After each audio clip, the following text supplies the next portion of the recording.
Episode 5, Anything Better podcast with myself, Paul Virzi, and Bill Burr. And Bill, I'm going to start this episode by saying, is there anything better? Okay, I got one out of the gate. Is there anything better than being on good terms with your wife for 3 days straight, dude? I'm on 3 days, no fighting. She actually gave me a little caressing, like we were laying next to each other. Yeah, gave like the arm a little caress. Like, wait, Valentine's Day? No. Or just no. a random day? Just yesterday. I'm laying in bed watching TV. She does the turnover, which lets me know she's going to be out in 5 minutes. And she just had her eyes open. She looked at me, a little arm caress. And I'm just going, man, I'm on a 3-day win streak right now. Yeah. It's What's nice. your record? I haven't. I don't think I've gotten past 8. Past what? 8. Dude, 8 is unbelievable. No, 8's like 8 would be up in the Raptors, of the living room. Yeah. I'm trying to think of an NBA franchise that has one banner. Portland. You're like the Portland Trailblazers of married guys. Like Billy Joel has the number 12 for how many consecutive sold out. I would have 8 over my kitchen. But dude, I got to tell you guys, I think it's because she tried something that worked and I gave her all the credit. She comes into the kitchen. She goes, dinner's ready. And she goes, I need you up here. And I go, what is it? And she gave me that. Stacy, my wife, she gives like a little smirk and gets red in the face. You see, she gets like that. And I go, what is it? And she goes, I don't know. You'll see. And she's got this cute little bounce in her step. And she comes in, she takes out of the oven, dude. She made like al dente linguine with shrimp scampi over it. And the seasoning and the oil, dude, and the noodles were cooked to perfection. I bit this fucking thing, dude. I'm not joking. If she said to me right now, let's go up in the bedroom and I'll give you a fucking blowjob that you'll fucking never forget, or I would duplicate this meal, I might take the latter. Hey, can we get both? Hey, how about we do both? Okay. I'm telling you, man. So me and my wife are on good terms because she just wanted the compliment, Bill. She just wanted the compliment. Hey, that's amazing. I'm not going to act like I got this shit figured out, but I could have been on an 8-day tear, but I fucked it up. I had a legitimate complaint, and rather than thinking about what I said, I just did what I always do. I just came in, opened the door. And she's sitting there like looking up from her phone like, what the fuck did I marry? And by the time I realized that I was being an asshole, it was too late. And it just fucked shit up for like a day and a half. I was just like, why do I say things, Paul? You'd be funny if there was ESPN commentary. Bill Burr, they had it. They were ready to win the series. And then he fumbled. He doesn't know how to win. He doesn't know how to win. He's got all the tools in the bag. The man just does not know how to win. Is it time for Nia to make a change? Nia comes into How long do you hang on with this guy? Nia comes into the press conference, sitting down, a mic. Reporters are asking her. She's like, listen, it's a tough one. We're excited about the new direction that we're going in. No disrespect to Bill. He had a great run, and we'll always be proud of the legacy that he created here. But it's time to move on. We wish him luck wherever he ends up, whatever trailer park. Oh, shit. I'm keeping the stadium because that's how divorce laws work. Hey, one of my buddies sent me a nice little sports debate here. This is a good one because they were talking about how Brady moved up the all-time, transcending his sport, greatest of all time list. So here's the list, Paul. In what order? Wayne Gretzky, Serena Williams, Tiger Woods, Michael Jordan, Tom Brady. First, let's start with the obvious. Do you agree that those are the GOATs of all their sports? Yes. All right. My only one I'm worried about, too, Tiger, because he doesn't have as many as Jack Nicholson. He's definitely more Jack Nicklaus. He's definitely more dominant, but Jack still has the most. And he had to beat, Arnold Palmer. Was Ben Hogan still around? I don't think he was. I think Arnold beat Ben. But Gretzky also says he might just be modest. He says that Bobby Orr is the greatest of all time. So I feel like greatest golfer and greatest hockey player is still a little bit up to date. And, Mario Lemieux, if Mario doesn't get sick, I mean, he was like a 6'6" Gretzky. I mean, there was incredible players in the 80s. But I have it like this. I have Jordan, Brady, Serena, Gretzky, Tiger. That's how I put him. He's leaving out race car drivers and the top male tennis player. Roger Federer is a fucking animal. And what about? I know, but it's pretty. But there's Pete he's like better than Pete. He's won more than Pete Sampras, right? But like they're pretty close. I mean, if you look at like Gretzky came in doing stuff you never saw anybody do. Serena, I don't think anybody. Maybe Martina came along and almost won a slam. What about Mario? Plus the fact that there was no black people in tennis. It was like Arthur Ashe. It was like 5 people of color, it seemed. But I just think Jordan, the way Jordan just made everybody look like a child. Yeah. Like he looked like when he used to play NBA games and look like a McDonald's All-American at his high school game, but he was actually playing against pros.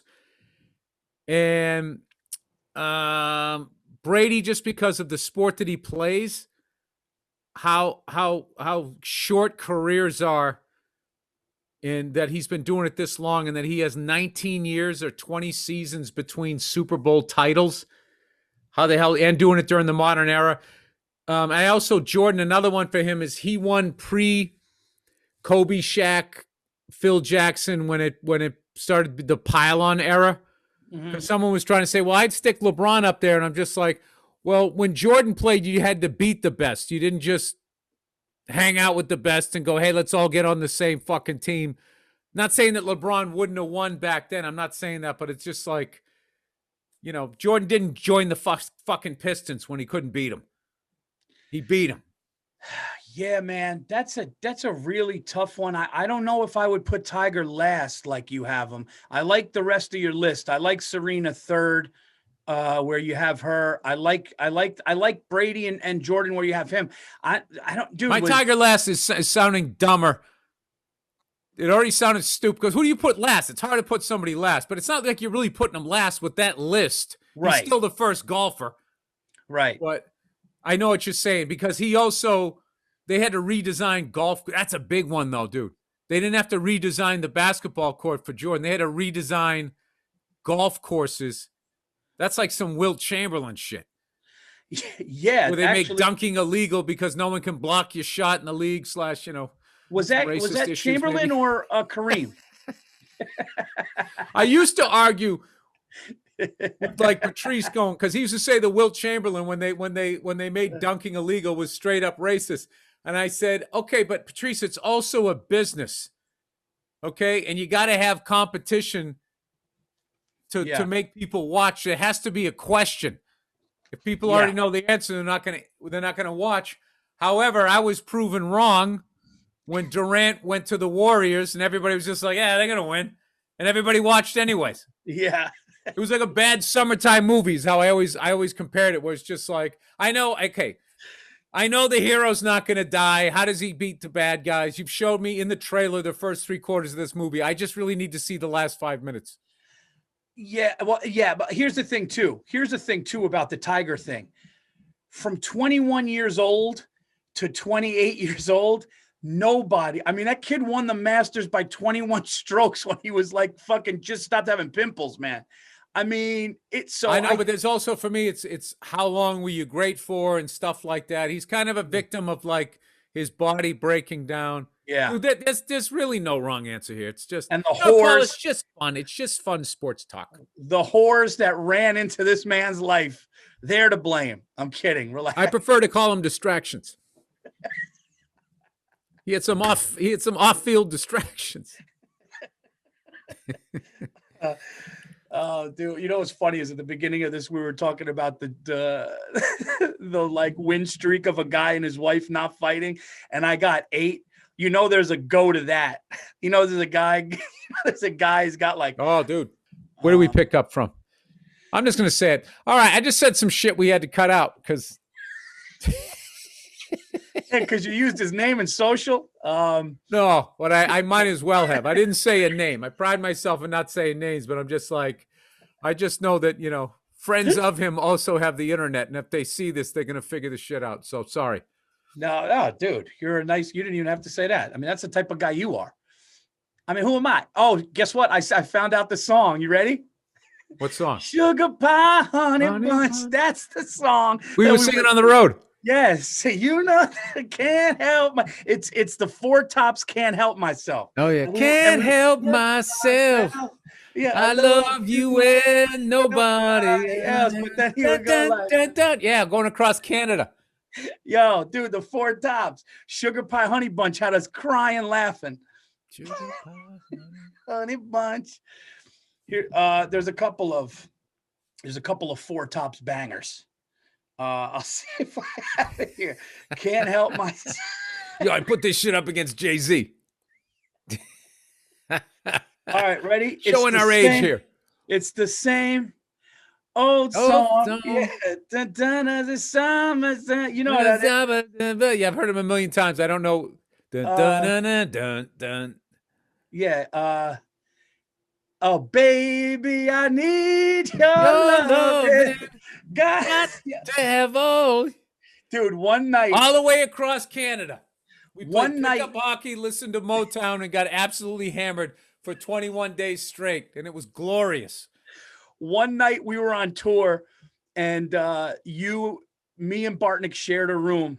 And the infomercial of Motown discs that you could get, the infomercial of like the entire Motown collection. And it was only the infomercial. And they just kept going. And me and Bartnick, we had our own queen size bed. And Bartnick's going, this is, I could just listen to this. This is for fucking 2 hours. We sat up till 3:00 in the morning and every Motown hit came on. And we just start calling Bartnick Giant Virzi. Because both of you guys, I don't care where you guys are, you're like, this is great. I got a cocktail. I got something to put my feet on. Dude. What more does a guy need? The greatest thing that I've ever witnessed in sports, games going with you, was the look on Joe Bartnick's face when we went to Duke UNC at Cameron Indoor. And Camden. Right? Cameron. Is it Cam? Oh, Camden's the Philly show. Sorry. Yeah. Cameron Indoor Arena, even though it's 9,000, it looked like a high school gym. Dude, Bartnick was late because he had to piss. So me, you, Joe G, and we got our seats. And Bartnick comes in, and he's looking around, and the sheer joy, and he's going, he's just looking. But there was a look on his face. He couldn't believe he was going to experience. It was almost like he had like sort of a gate where he wasn't worthy of being there. No, it was literally like a religious experience in there. Yo, it was like a religious. Dude, my ears were ringing like I went to a concert, and then you just stood up the whole game. And then when you didn't think, we've talked about this before, the lady came out, the red panda. Red tiger. I knew it was some fucking animal I didn't want to run into. That purple leopard came out. Leopard came out on that tricycle. She starts throwing the plates and the saucers up on her head.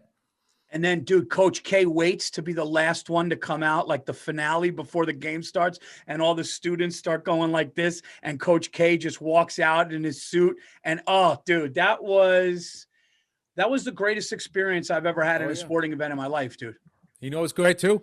You can go to Paul's YouTube page if you want to watch the Red Panda video matched up with you guys telling the story. Oh, go to my YouTube, because Bill called me out because I said she does it with one leg, and Bill just goes, let's be clear, she has 2 legs. Yeah. And that was, so you guys got to check that video. Dude, she threw 20 bowls. She threw 20 bowls from her toes onto it at the top of her head on a fucking unicycle. It was one of the. It lived up to a great game. It was fucking nuts. There was no dip. Like, No I dip. really feel like the Super Bowl, the NFL has really missed the mark by not having her come out on the middle of the field. If you want to get a bunch of people, because anytime they book a music act, I mean, it's actually a really bad gig for most people who play the halftime show. You think Most so? people, they get shit on. Somebody's titty pops out. People don't like the show. You know, and I also think if you're someone who just stands there and sings your song, it's going to come off like you're just going to be a dud.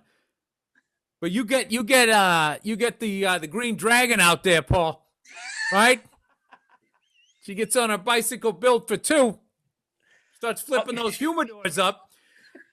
Dude, people lose their mind. I don't know why football games have never had her. She is a fucking beast.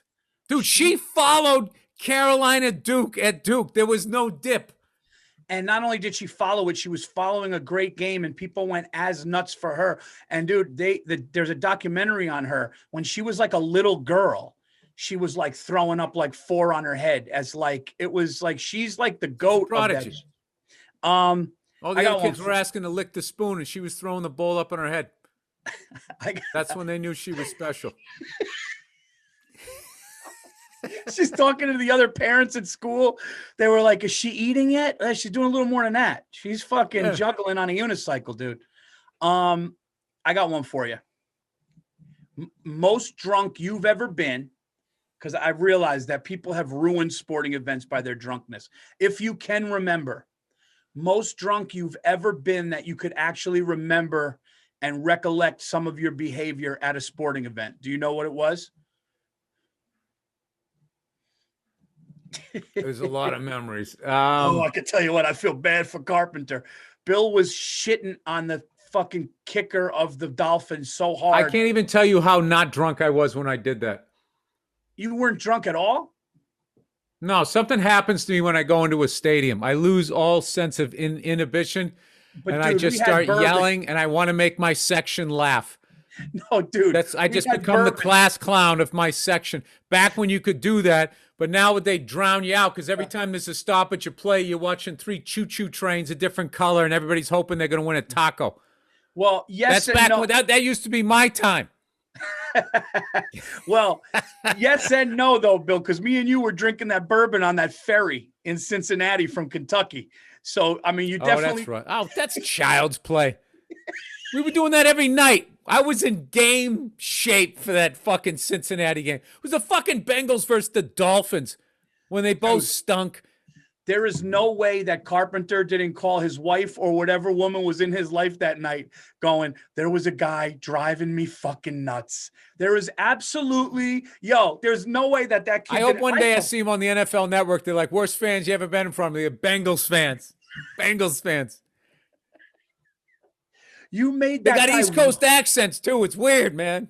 Oh, dude, I've never felt more bad for a guy, but you weren't like hammered him. When were you like, did you ever throw up at a game?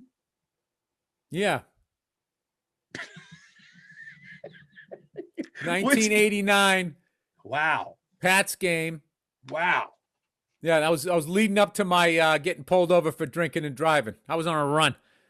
And we were doing we had a keg of beer. And so you open the tap. We weren't doing keg stands, but everyone was going 1, 2, 3, 4, and yet each time, and there was really no clock. It was just how hammered we were. It just took forever to count. So then everybody started dropping off around 15, 17 seconds, and it was me and this one other guy, who I believe now is in law enforcement at a high level. That's what's fucking hilarious. It was down to me and him. And we got all the way up to like 34. We were somehow in the 30s, but you understand, it was like started off at 6 seconds, that was the buy-in, or 10 seconds or something, and then just kept increasing it by 2. So, dude, my belly was just like, I was just full of beer. And I remember I was, first of all, not the person who was even remotely supposed to win. I was the Gonzaga when they first got into the big dance. Because there was some big guys there. And I don't know if they ate too much dogs. I just got into competitive mode. And I'm like, whatever the number is, I'm not going to stop drinking till we get it. So when I came down, I beat another guy, and it was just me and the other guy left. I remember I slammed the thing down, and my buddy went to hug me. I was like, don't touch me. Don't touch me. Oh, and shit. then I went one more round, dude.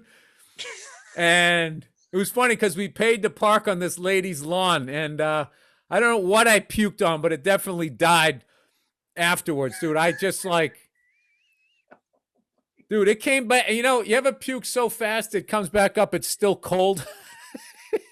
It was almost refreshing. It was like my stomach gave my throat an enema. It came back. It still looked like beer. It was just like, I looked like a Pez dispenser, but like it was like beer coming out. Yeah. Oh, dude, I did. But I was 21, so I shook it off. Dude, nursed another one and then limped up the train tracks. Dude, the amount of times you could have died, by the way, where we parked. You used to park in these people's yards, and then you walked up the train tracks, and the Amtrak or whatever, the local had advertised that you could take the train out to the game, and that was the track they used. So we would just be stumbling along, all kinds of people with their kids and shit. Then you'd walk underneath Route 1 and then go up the hill, and then you'd walk along Route 1. You know, if there was enough people, you'd be on the outside of the guardrail. If they sucked and there was nobody at the game, you'd walk on the inside because people were still flying by in their cars. And wow, dude, I just got a vivid picture of that old stadium. We would walk up to that old stadium, and we were sitting on the opposite of the Route 1 side, and we sat up in the 300 section, you know, closer to Boston side, not closer to the Attleboro side. And we sat up there, and I made every single fucking home game. And the last game of that year was the Patriots playing the original Los Angeles Rams. And I got busted for drinking and driving the night before. I'd done 7 in a row. I was the only guy that was going to make all the games. And I was, I was explaining to my parents, I think, what had happened. But dude, that year, when I think back, of all the guys that I saw, the amount of Hall of Famers I saw, and then the amount of uniform changes and teams. Like, let me see here. I'm going to look up the Patriots 1989 season, right? Oh, by the way, dude, the Celtics finally win after a 3-game losing streak. All right, 1989 schedule. Dude, this fucking guy out there, Nikola Jokic or some shit like that. Joker, yeah. Yeah, Jesus Christ. That guy couldn't miss. All right, the Jets. We played the first one we played were the Dolphins. Oh, my God. Dan Marino came in. They've changed their uniforms slightly. Then we had the Seattle Seahawks. Dude, and I remember, because I saw Seattle, Steve Largent. I remember him catching a fucking touchdown pass and running in. And I thought it was pretty cool that I saw Steve Largent. It wasn't Jim Zorn. I think it was David Craig. They've changed their uniforms and moved to the NFC. Well, Buffalo Bills still have the same uniform. I know I saw Warren Moon that year on the Houston Oilers. That's a great uniform. Here we go. 12 more. Come on, powder blue with the red was great. Where is it? New England Patriots. I'm the only person that even remotely gives a shit about this. All right, Dolphins, Seattle Bills. And, the Houston Oilers. Yeah, Foxborough Stadium. Yep, saw Warren Moon. Then I saw the Jets. That's when they had the Joe Klecko green. The New Orleans Saints. I don't even remember that game. Was George Rogers still on that team? Wow. Yeah, and then the Rams, the last one, December 24th. And I got busted at like 2 a.m. on December 23rd. Wow. The eve of Christmas Eve. You know, I was thinking about it. I never got sick or drunk during a sporting event because I was just always so psyched to be there that I would get drunk after. Like that. Yeah. I would always be pretty buzzed, but I never was like, it's just because we started that stupid contest. It was dumb. It was so fucking dumb. No, dude, dumb. I did some things that I could have been killed. Doctor dude told us, like, I could have died, dude. I was at college and I was like, nobody will fucking, because I never would throw up. So they would call my stomach like steel. And like, I fucking stupid me took that. I'm like, I'll never fucking throw up. Dude, I had this friend, he would be like, yo, I'll fuck anything that moved. We would go to the dorm rooms down. We went to college. We went to junior college. You go, dude, I'll fuck anything. And I remember he'd be like, yo, the fish better stop swimming because I'll fuck them too, right? There was a fish tank. This kid was an animal. But dude, I took a funnel of Absolute vodka and they took one scoop of iced tea powder and they put it in, dude. And I just like took it straight down. And I remember being like fine and everything. And then all of a sudden, dude, my body was just, and I was trying to like wash it down with beers really bad. They were like, dude, you could have died from that. But wash it down with more alcohol. Dude, I got one for you. One time I was fucking boozing in like Dedham and I just wanted to go home. My friends wouldn't leave. And I just said, fuck it, I'm walking home. And where? Dedham, Mass. Oh. And I just started walking and I went the most direct route and I cut through these woods and I was walking along the highway on the inside of the guardrail. And I was walking, the cars were driving by and I couldn't see. And then it just looked really black. And dude, and I took a step and there was no ground there. And I just started rolling down this hill. Boom, boom. Fucking landed down. Dude, by the train tracks. I'm lucky I didn't break my fucking neck. And dude, if you broke something and you couldn't move and you just laid in the woods. Oh, they never would have found me. Oh, dude. They never would have found me. And I fucking got up, luckily. Yo, Irish kids. Fucking tracks. Dude, Irish kids, German Irish kids, I don't give a, they're just the toughest. You guys are the toughest. You just are. As Russians, Armenians, there's a lot of fucking psycho Brazilians. Listen, maybe. I'm telling you, dude, like maybe if you want to say white tough. No, dude, you guys. Oh my God, they got to do that. They got to rank. You got to rank them. I had this friend, rest his soul. We got to have people write in. Latinos, who's the toughest Latino, like I think as far as like, if you read like when the Russians fought the Nazis, I mean, you're fighting a bunch of people in like tanks with Porsche engines in them. Okay. And these guys had, a lot of them just had farming tools, fighting in the snow in bare feet. And they kicked the shit out of them and beat them all the way back to fucking Germany. Emotionally tough. I've never seen anything like you guys. I've never seen guys just almost feel like they deserve to have a hangover and go to work the next day. It was like this guilt thing. I've never seen. I would say it's emotional ignorance. Dude, I knew a kid, rest his soul, passed away, and it was really tragedy. But he played Syracuse football. He played with Donovan McNabb. Then he got hurt. He ended up playing at Rutgers. This dude hit like a ton of bricks. He was a linebacker. He was an animal. And he would wear this big Irish kid. And he would wear the Adidas shell toes. And he would always dress good. And that's when we would drink 40 ounces of malt liquor, Old English, St. Ides, all that shit, right? And we would go and we'd call, we'd pull piss warm by the time he got to the bottom. We'd go like, we call it hey buddy. And a hey buddy is when somebody's walking and be like, yo, dude, if we give you extra $5, will you get us some? And he would be known, like we would have one through the night. He had 3. And everybody knew, like, nobody could outdrink him. And he used to like listening to House of Pain and fucking jump around and all that shit, right? And I remember this guy. And he could freestyle too. And like, he was one of these quiet, tough guys. All the girls loved him. He had that fucking quiet mystique. That's why, like, when he got on a football field, he just fucking, something happened, right? And he always had like beautiful girlfriends. The kid was an animal.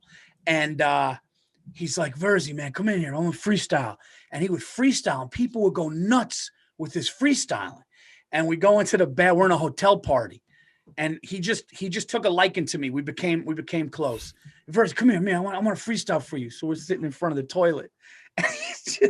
And he'd just be like, he just starts killing it. And he just goes, oh, hold on a second. He just opened the toilet. He just goes, he just fucking, he just threw up a 40. And I'm shit you now. He just goes, It just went right back into this freestyle, dude. And I just was like, because dude, when I puked, I never really threw up. So my friends knew but dude, if I puked, it was a wrap, take me to fuck home.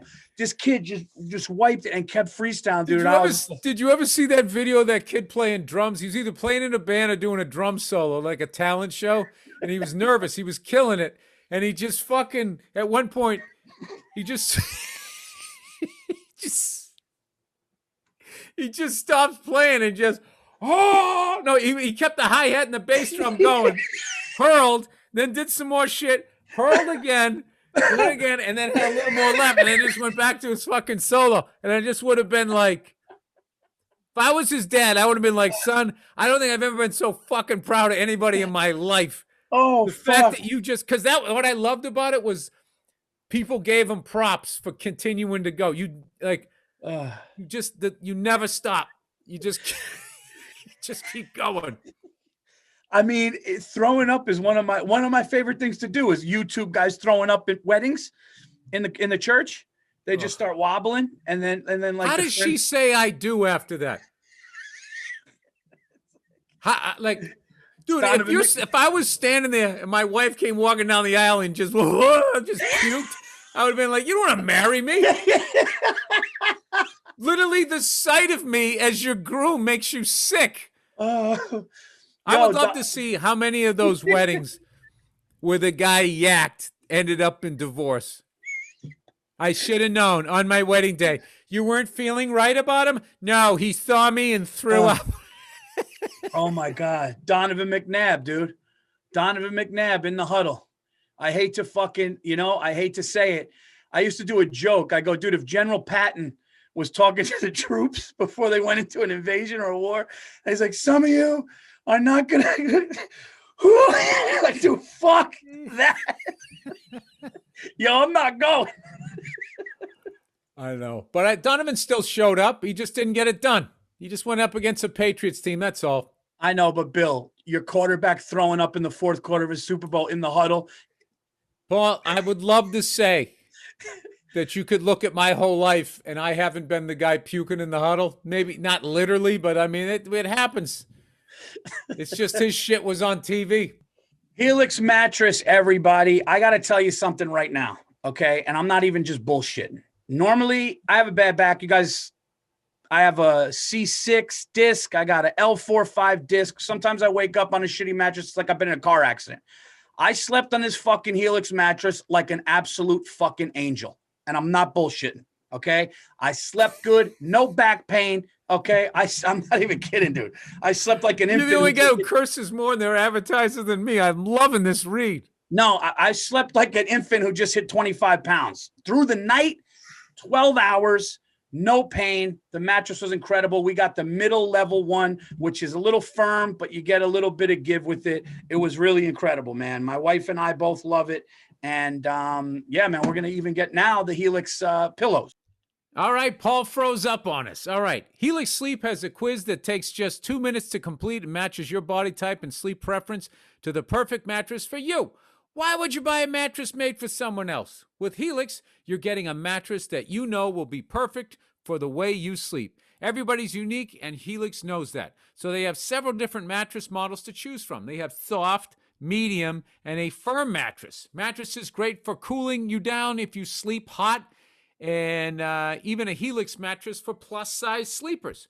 I took the Helix quiz, and I was matched with the model mattress because I wanted something that felt soft, medium, firm, and I sleep on my side back stomach, move around all night. I was supposed to choose one of those, wasn't I? Yeah, sorry. These reads suck. Sorry. All right, it's been awesome getting unboxing videos from so many of you who also found the Helix mattress of your dreams. So, if you're looking for a mattress, you take the quiz, you order the mattress that matches you, and the mattress comes right to your door, shipped for free. You don't ever need to go to a mattress store again. Helix is awesome, but you don't need to take my word for it. Helix was awarded the #1 best overall mattress pick of 2020 by GQ and Wired magazine.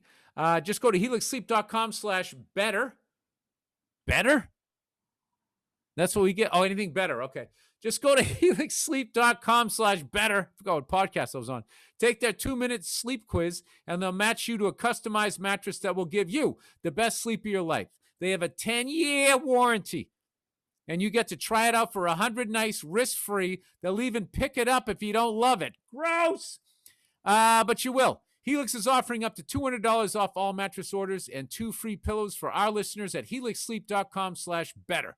That's helixsleep.com/better, BETTER, for up to $200 off and 2 free pillows. Man. Yeah, I'm trying to think. I threw up on a bus, on a school trip in a bus, but I was able to make it to the bathroom on the bus and close the door behind me. So like I never did it out in the, but I puked in a chick's tent one time. Oof, camping? I mean, yeah. I mean, I did a gig and then we all started partying. Next thing you know, like, you want to go camping? Like, it's like, yeah, I don't give a fuck. We're going to keep drinking. And I ended up in this poor woman's tent. And I don't even remember if we even tried to hook up. I was just so fucking loaded. I just went to sleep. But I was enough with it that I knew I was going to puke, but I couldn't get up. And I was just laying there. I puked like Bonham. Like I was in my fucking sleep. Just yacked in the tent. It's really fucked everything. Obviously, you puke in somebody's tent, but needless to say, she's probably not a fan of my comedy. I know that this podcast is probably grossing people out, but dude, I was at Jets Patriots in the last possible row under the lights at the very, very top. And when you're at the last row, there's actually a cement little platform behind you.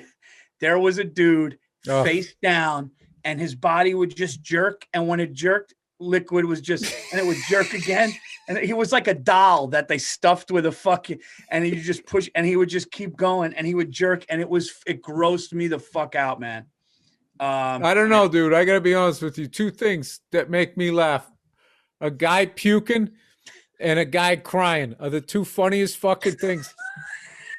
I mean, I like when I watch reality shows, like when my wife used to watch those fatties trying to, my 600-pound fucking life, and they're on the treadmill and they're like, I just like cheeseburgers so much. And I just would be just fucking, not like in a mean way. I'd be rooting for them, but there's just something. I actually, be honest with you, even when the women cried, I would laugh. I told you that. I've said this story a million times. My wife fell asleep on a plane. She woke up because I was laughing so hard I was making the lady on the other side of Nia laugh. She didn't know what I was laughing. She was just laughing at how hard I was laughing. And Nia woke up to see what I was watching, and I was watching Precious. It was just Paul. It was so fucking mean. It was just so mean. It became funny. And they just kept cutting to her face, and she'd be like, sit there looking all sad. It's just fucking hilarious. Dude, I related. One time my mom went to her friend's father's funeral, and my mom had that stress emotion thing where it changed, and my mom starts hysterical laughing in the thing, uncontrollably laughing. And I guess it's this thing where, like, if you're stressed and you have anxiety, like it's almost like a wire gets tripped. Yep. And my mom was like, the way people are inconsolably crying, she was laughing at that level, and the whole place is looking at her, and she had to be taken out. It was like she was crying, laughing as hard as she could, and everybody was crying and silent. And that's how she dealt with it. And she still tells me that to this day. I'm just like, oh my God, if somebody had an iPhone back then. Oh, dude, I lost it one time at a funeral. What, laughing? Oh, one of the great laughs of my life. What happened? A buddy of mine's dad died. It was really, really sad, obviously. We were really young. I mean, we were in our 20s, but so it rained really bad that day, just to add to the misery and everything. So when we went to the burial site, they had one of those pop-up tents, and there was only enough room for so many people to get under it, and everybody else was getting soaked. So me and my buddy were outside. We didn't make it into the VIP section. So my other buddy tried to like stick his head underneath it, right? So because it was sort of a cheap tent, what happened was like it got a crease in it and the water was gathering and it just became like this stream coming down. And it was just missing the back of my buddy's jacket, which was sort of like a fake suede. So my buddy kind of nudges me, or I nudged him to point like how the water was almost missing him. And then my buddy was crying, and then he just sort of got this smile on his face, and he reached up and he moved the tent, like changed it so the stream started going all the way down his fucking back. And I don't know why. We just started fucking crying, laughing, because he was just standing there like it was like someone was pissing on him. I think also we didn't know how to deal with death, and we started fucking crying, laughing. And I remember one of the guys the guy who drove the hearse. I remember him looking over and him seeing us laughing with this look on his face, like what the fuck. And then I tried to play it off like I was crying, but it was just like, yeah. I mean, I hate that my buddy's dad died, but you know, my other buddy's got water pouring all over him. I don't. No, that is that church laugh thing where it's inappropriate. It's weird. But no one knows how to deal with it. So it goes right to humor. I went to a wedding where the bride did that. Laughed through the whole vows. Oh yeah. My buddy, Kevin Ryan, this kid who opens for me, he said, and he wasn't even trying to be like, I said, you have to do it in your act. The lady was Asian. And he said, Paul, it was the thickest Asian accent. And he showed me video. And she was like, oh, do you take her? And like and I said to him, I swear to God, she was like, do you? And he showed me the video. It was like, do you take her here to be your lovely? And dude, there's a visual of her, his bride, crying, laughing while they're doing it. And he showed me and Stacy, and I go, Kevin, by the way, check out Kevin Ryan, super funny comic, Opus Friendly Road, dude. She was that thick and she just lost control of it during the whole thing. And I go, Kevin, if you don't put that in your fucking act. And he's like, I don't know how to. I go, it really happened. I saw the video. There's nothing. That is fucking hilarious. Dude, I know a guy married a Mexican chick and they had the wedding down there. And my buddy is an idiot, right? And they wanted him to say the vows in Spanish, right? So the guy is saying them to him. And he keeps fucking it up, and the guy won't let him off the hook. And he keeps going back. And the more he keeps going back, the more he's getting self-conscious. And my buddy almost started like crying because he's not, you know, he's just, ¿Dónde está? He didn't know how to fucking say it. And the guy's like, oh no.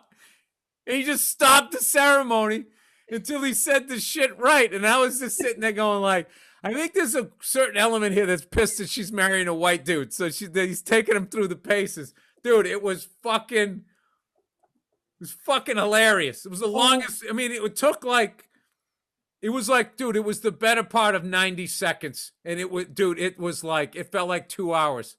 Oh. We're just sitting there like, come on, man, just get through it. Get through it, buddy. Just fucking. Oh my God. Say what he's saying. Oh. That is so fucking funny, dude. Yeah, I wouldn't know how do you not laugh? How do you not laugh at that?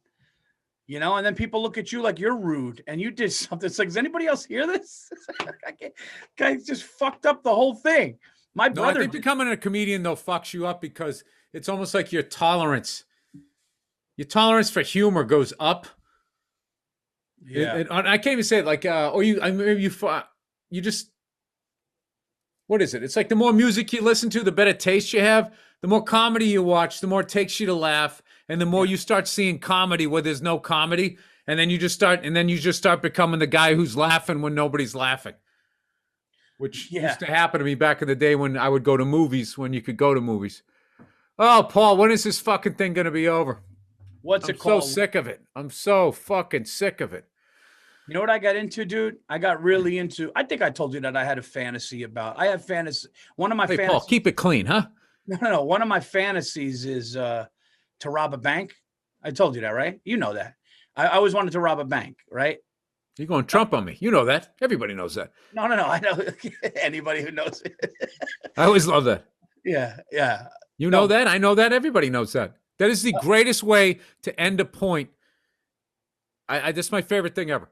But I thought over the years I told you, we talked about the movie Heat. Maybe not. Maybe it wasn't you. But I've always had a fantasy of going into a bank and just running out with a fucking hockey bag filled with cash. That's always been my thing, right? That's why I love watching those movies. So I saw this movie. Knocking over old people. No. I would have done it like they did in Heat. I'm not here for your money. I'm here for the bank's money. Everybody, if you need to, rest on the wall, if you have a heart issue, don't, let us know. You could go to the bathroom. I would be, they wouldn't worry about me. You would get caught, Paul. Yeah. You start letting hostages not feel like hostages, they start leaving the bank. You guys hungry? Listen, if this is too much for you, if you're not a gun person, you can just get out of here. I just want what's in the vault. Is anybody hungry? I'm going to be playing a movie on my phone. My wife makes the greatest brownies. I've told her forever to open a store, but she wouldn't do it, which is why I'm here. Start fucking handing them out with your little address on it. No, dude. So I got to tell you this story. Robert Redford's last movie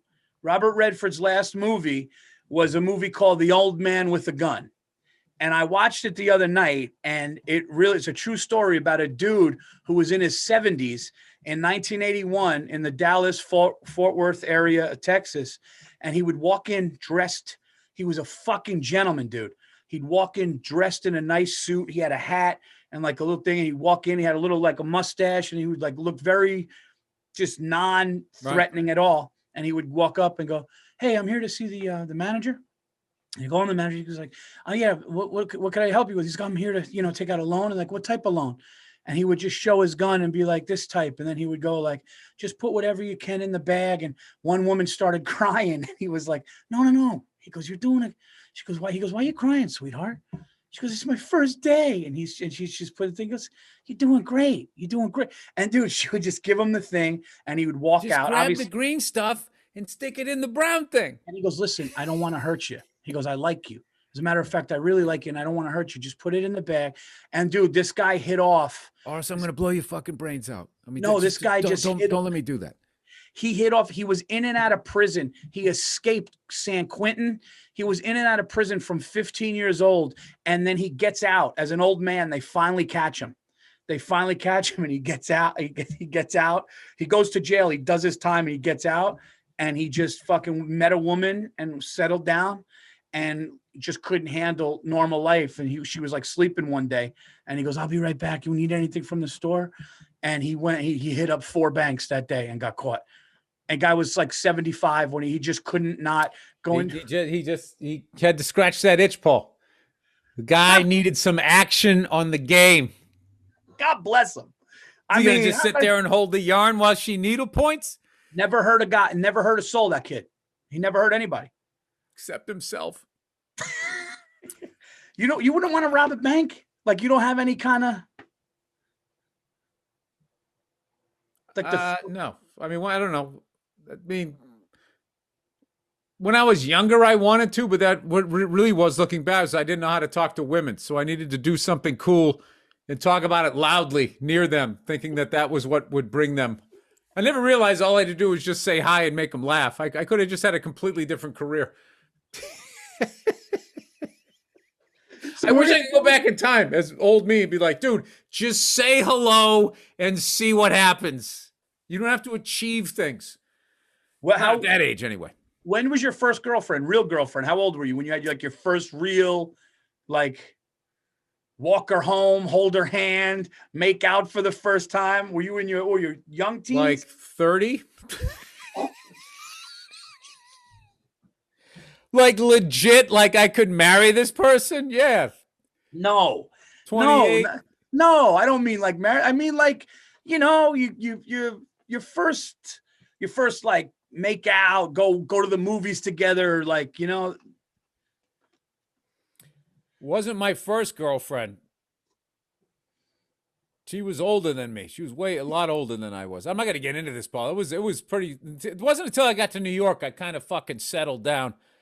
But yeah, I was an introverted fucking lunatic, and I And I can't give out too many fucking details because all these people are still up. Dude, I'll tell you that story, man. Oh, you want to talk about going from 0 to fucking 10,000 feet in an afternoon? Oh, young Billy Freckles. Oh, that's gonna be a good cigar. Little May September romance there. That's gonna be a good cigar. You got to remind me of that one. We never talked about that one. Yeah. Oh yeah. Then dude, I got it. Oh, I got, dude, oh yeah. I definitely, took me a while till I got to normal, the functional. I mean, a lot, you know, it was me. It was me. And then I was finding, you know, people like me who were chicks, and we would just be crazy together and nothing fucking made sense. And, neither one of us could figure out what was wrong because nuts was normal. Yeah. But then neither one of you would be happy, and then eventually you just blame each other. And then that's kind of that was the first 12 years of my dating. Yeah, dude, it was I was definitely an expansive franchise. You came in like I came in like the Buccaneers and went like 0-14 my first season.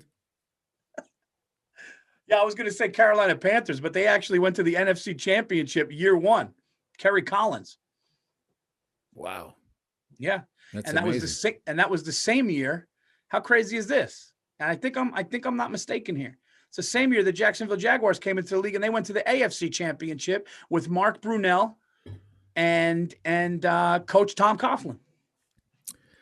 Yeah, that happened in hockey with the Vegas Knights. They almost won the Stanley Cup. You wanted a great speech.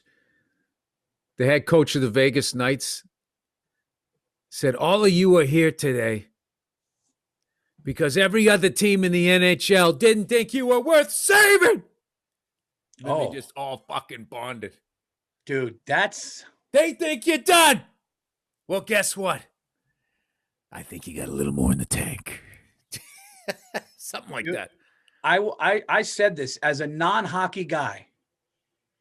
What Herb Brooks did with the 1980 team, I think I actually stack that as the greatest sporting. I think that's the greatest sporting triumph in the history. Oh yeah, any other night they beat us, but not tonight. 10 out of 10 times the Russians beat us. He goes, not tonight. I love when he goes, hey, he says to the dude, what is his name? I don't know what to do. O'Donnell, who do you play for? And he goes like, University of Minnesota. He goes, again. And they're just skating suicides. And the guy goes, dude, you got to let him stop. And he goes, so-and-so, who do you play for? He'd be like, Boston College again. And dude, then they start turning the lights on. Like, you got to go. He goes, no, the kids are puking. And the coach is like, come on, man, enough. And then the coaches start getting mad. He goes, again. And he goes, so-and-so, who do you play for? And finally the lights go down and their fucking kids are puking, stopping, quitting. And he goes, so-and-so, who do you play for? And he just goes, the United States of America. Oh, dude, I just got the chills. And he goes, now you could go home. I was like, dude, I would have ran through a wall for that kid. I would have fucking. But you know what happened now? They'd all FaceTime. My coach was mean to me today, and I just really feel triggered. And he would get fired. He would get fired. Yeah, we haven't beaten Canada or the Russians ever since. Yeah. My son had a heart condition. Well, then he should have been on He's very sensitive. He doesn't respond to that type of motivation. Oh, how great was fucking Kurt Russell in that movie? Oh, dude, the whole. I remember that. I'm old enough to remember when that happened. Dude, people are shitting on Kurt Russell, and I'm not cool with it, man. Who is? No, just like I was like, Kurt Russell's underrated, underappreciated. The guy's great and everything he does. Like, Kurt Russell was a child star, seamlessly went into his 20s and just is continuing. The guy's on like a fucking 50-year career. But I think everything he does, he owns, dude. That Snake Plissken fucking Escape from New York. That was great. That was great. Big Trouble in Little China. Big Trouble, Little China. He was great. The one where he met Goldie Hawn, which is really kind of weird now to watch that movie. They could never make that movie. She's got amnesia, and you said your wife, and now you're banging her. Overboard. Overboard was great. He had like a bunch of kids in that shitty house. Captain Ron. Yeah, but he didn't give her a roofie or anything. No, she just fell. right? What happened? And she fell off a boat. It's a very sketchy story now, Paul. Paul, those were different times. That was the 80s. Let's move forward here. The Hateful Eight, the fucking Once Upon a Time in Hollywood. I mean, there was just all kinds of stuff. Do you know I'm such a fucking idiot when it comes to Tombstone. Fucking Tombstone. Tombstone. There you go. Fuck Tombstone. Fucking Tombstone. You look like the guy outside the movie theater. Like, hey, what'd you think about Tombstone? Fucking Tombstone. 2 thumbs up. Fucking great, right? Regular Paulie. Val Kilmer was great in that. Oh yeah, when he did the little thing with the Val cup. Kilmer when he goes like this. I'm your Huckleberry. That's another classic. That's a great fucking movie, man. Yeah, Val Kilmer was. What was weird was they made. I'm coming. Oh wait, when Kurt Russell goes, you tell him I'm coming. He goes, you want it? You tell him I'm coming, and hell's coming with me. You hear me? Hell's coming with me. Yeah, it's amazing, dude. That guy. Weren't there like 2? Didn't Costner do one? They 2 people did one at the same time. Oh, Costner did Wyatt Earp. Yeah. And then Tombstone was with Doc Holliday and all that stuff. Those were good days at the box office, man. Back when it was exciting to see a movie, to go out. Have you seen it, dude? You got to go see it, man. This might be the last weekend. You had to go rush out and go see the fucking thing. Now it's just, it all comes to you, Paul. You just laying there on your waterbed. Dude, I feel bad. Fritos coming down from the ceiling fan, right? Me and my friend Vinny saw Tombstone in the theater, and I snuck in 3 cans of beer, and he snuck in 3 cans of beer, and his dad picked us up and smelled it in the car. Didn't say anything. The dad was a gentleman, but called my mom, and he goes, "Yeah, just so you know, the boys watch it, but they smell like beer." So it just brought back that memory, but still fucking good time. Good movie. I remember the movie. Okay, before you got caught, how fucking great was it? You know what's so great about that is trying to open it quietly and you do the I was an asshole, dude. Stupid clearing of the throat. Me and my friend. Were they bottles or cans? No. We were drinking cans, but me and one of my friends would go into the high school parking lot when we were seniors, and we would open Molson Ice. And we would slug a Molson Ice back and put it down, and then we would just go back. Just so dumb. It's like it was so dumb. But remember that shit where you do that at the movie theater, and you drink a few, then you'd accidentally knock one over, and then make that sound the bottle makes, and then it would slowly start rolling all the way down to the front of the theater, and then eventually somebody would get up and go walk out to get an usher. Yeah. I'm drinking beer and I can't enjoy the movie. There's people having fun in there.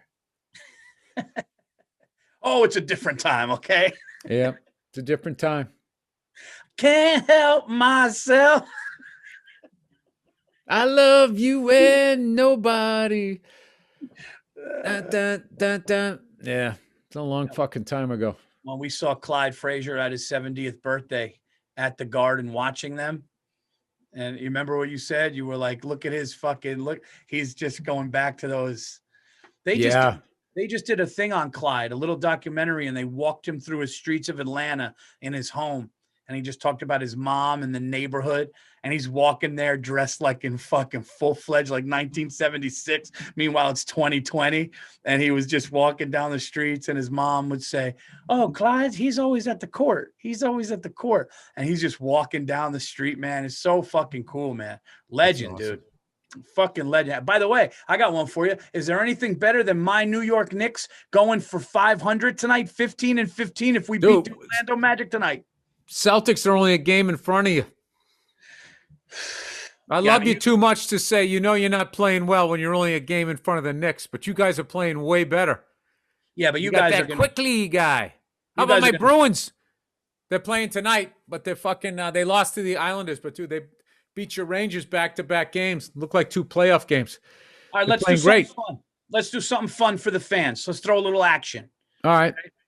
The Knicks are obviously overachieving, so you're going to have to give me a little bit of a gap here. Well, I'll give you whatever you want. I'm bored out of my mind. Whatever you want to bet. What do you want to bet? Oh, Bill's just looking for action. I just need a little action, little something to look forward to, Paul. All right. How many games better? What do you think, Andrew? Help me with this. How many games better will the Celtics be than the Knicks? Let's say We got there's 72 games. All-Star breaks next week. There's about 36, 37 games left. What do you say? The Knicks will be, what's your record right now? Like 16 and 15 or something like that. Okay, so you're a game above. Well, let's see. If we're going to do this, Paul, we got to make sure we know. Let's see. NBA standings. The standings. All right. The Celtics are 14 and 13. Okay, and the game Knicks, over. And the Knicks, where the fuck are the Knicks? Knicks The are Knicks 14. are, oh, you're right. You guys are 14 and 15. Going for 15 and 15 tonight. So you got 2 games at hand. 30. How the hell? Well, it must be COVID or some shit. We've only played 27 games. You've played 29. Well, how many games you going to give me? Because I got a bunch of rookies. I mean, we're just building this thing, and you guys Quit been to your whining. This was your idea. What do you want? Saying, you just tell me what you want. Oh, I'm being the gentleman. No, I'm being the gentleman here. I'm asking you what's fair. You're making excuses. We got a bunch of rookies. You're trying to work me for an extra fucking game, aren't you?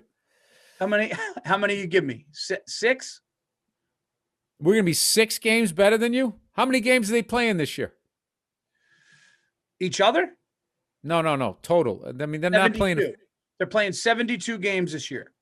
And when are they having the finals? Probably May. Okay, wait, didn't they start in like fucking January? Let's go $100. Let's go $100. No, fuck that. We'll go to the 200. Wait a second. We'll go 200. I don't give a fuck. I'll do more. What do you want to do? I want to find out, like, how much. Wait, Celtics schedule. Like, are they really going to play 72 fucking games, and then they're going to? How are they going to cram all of those games in? Are they playing more often? For some reason, this more games. So, Paul, if you want to do how many games more over, it should just be the record for the next X amount of games, because it's not. Let's just do percentage. Yeah, I'll give you who's going to have a better winning percentage. It's easier to do it that way. All right, so right now we're at like whatever the fuck we are, 513. You guys are like 480. What number do I need for Paul to take his cash out and put it on the table? All right, I'll take 2 fucking honey out for, I mean. Paul, is there anything better than not knowing what you're talking about and still betting on it anyway? No, I know what I'm talking about. You guys made it. I don't. Oh, okay. All right. Just fucking throw I don't know shit about hoop. I think you guys are 5 to 6 games better than we are. So whatever. I think you don't have a good enough math background to say what that's going to turn out with the winning percentage. I think you're 100% right. So we can't bet on that. Well, both teams are about 50-50 now, so that's your starting point. All right, how about this? We'll just bet plus Knicks, or minus 50, Celtics. Well, we want something that kind of runs here week to week. I was going to say we'll just bet each other. How about this? We'll throw hockey in there too. All right? Okay. Bruins, yeah. Rangers, Knicks, Celtics. Okay. Now, I know that the Bruins just beat the Rangers twice. I don't know what – the Celtics haven't played the Knicks yet this year, right? Once, I believe. I think you guys beat us. I think. All right. So here's what I'm going to do because I'm a hell of a guy. I'm going to take one of those Ranger wins, Paul. Yeah. I'm going to act like it never happened. Okay? Okay. All right. The Bruins and the Celtics collectively will beat the Knicks. Now, you know the perfect game number here is 3. The perfect over-under is 3. But I'm going to make it exciting, Paul. Okay. 4 ties, 5 wins. Collectively, we got to beat you by more than 5 games. Does this sound like a fair bet, Paul? I mean, Andrew, I'm not good at math here. I actually don't understand what you mean by that last part. Yeah, let's. But did it sound confident?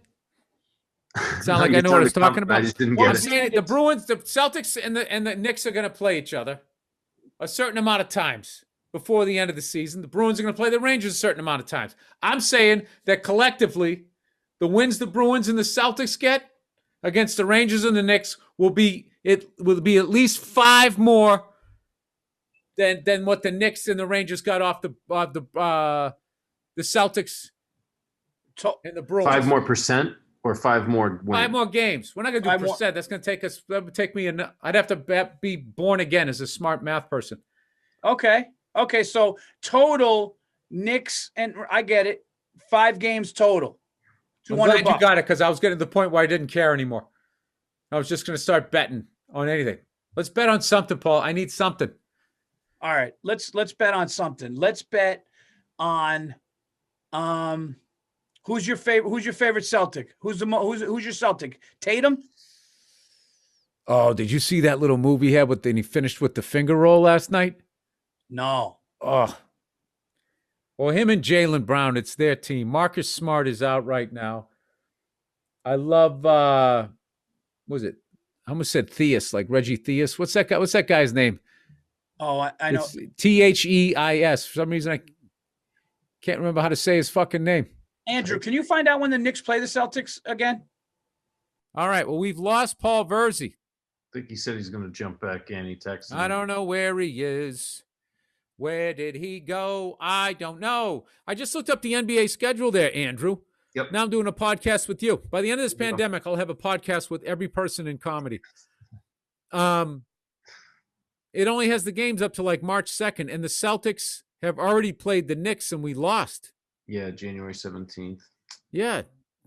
Goddamn, Paul, he should have taken the bet. I'm down to 7%. I'm in the red here on my lappy top.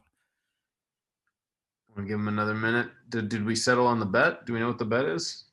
No.